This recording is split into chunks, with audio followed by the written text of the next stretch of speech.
Poverty entails fear and stress, and sometimes depression.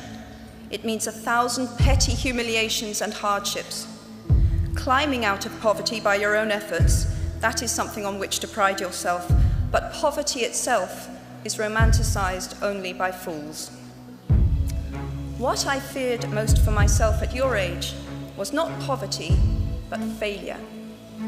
At your age, in spite of a distinct lack of motivation at university, where I had spent far too long in the coffee bar writing stories and far too little time at lectures, I had a knack for passing examinations, and that, for years, had been the measure of success in my life and that of my peers. Now, I am not dull enough to suppose that because you are young, gifted, and well-educated, you have never known heartbreak, hardship, or heartache.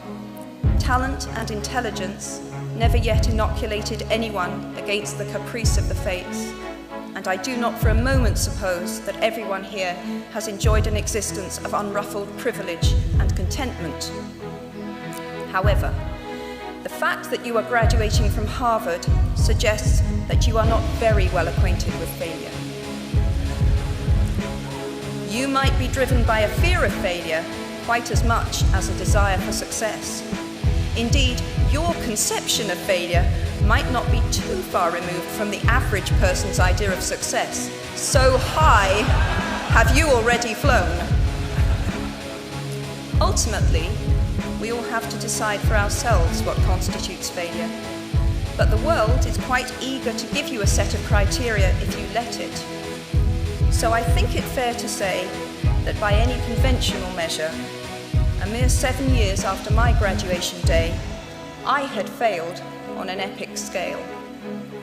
An exceptionally short-lived marriage had imploded, and I was jobless, a lone parent, and as poor as it is possible to be in modern Britain without being homeless. The fears that my parents had had for me and that I had had for myself had both come to pass, and by every usual standard, I was the biggest failure I knew. Now, I'm not going to stand here and tell you that failure is fun. That period of my life was a dark one, and I had no idea that there was going to be what the press has since represented as a kind of fairy tale resolution. I had no idea then how far the tunnel extended, and for a long time, any light at the end of it was a hope rather than a reality. So why do I talk about the benefits of failure? Simply because failure meant a stripping away of the inessential. I stopped pretending to myself that I was anything other than what I was, and began to direct all my energy into finishing the only work that mattered to me. Had I really succeeded at anything else, I might never have found the determination to succeed in the one arena where I believed I truly belonged.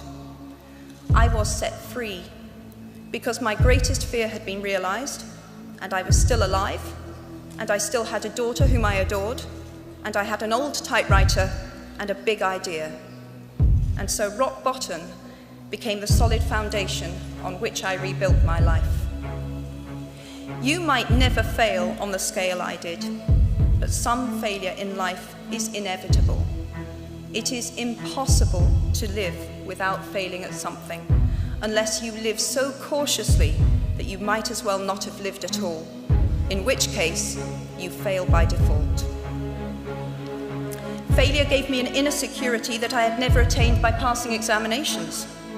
Failure taught me things about myself that I could have learned no other way. I discovered that I had a strong will, and more discipline than I had suspected.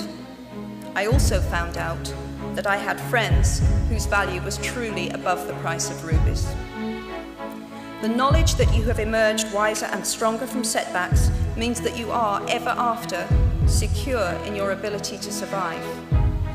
You will never truly know yourself or the strength of your relationships until both have been tested by adversity.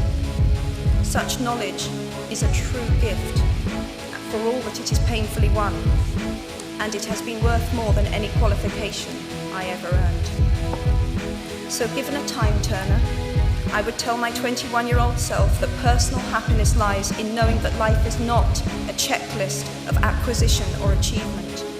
Your qualifications, your CV, are not your life, though you will meet many people of my age and older who confuse the two. Life is difficult and complicated and beyond anyone's total control, and the humility to know that will enable you to survive its vicissitudes. Thank you very much.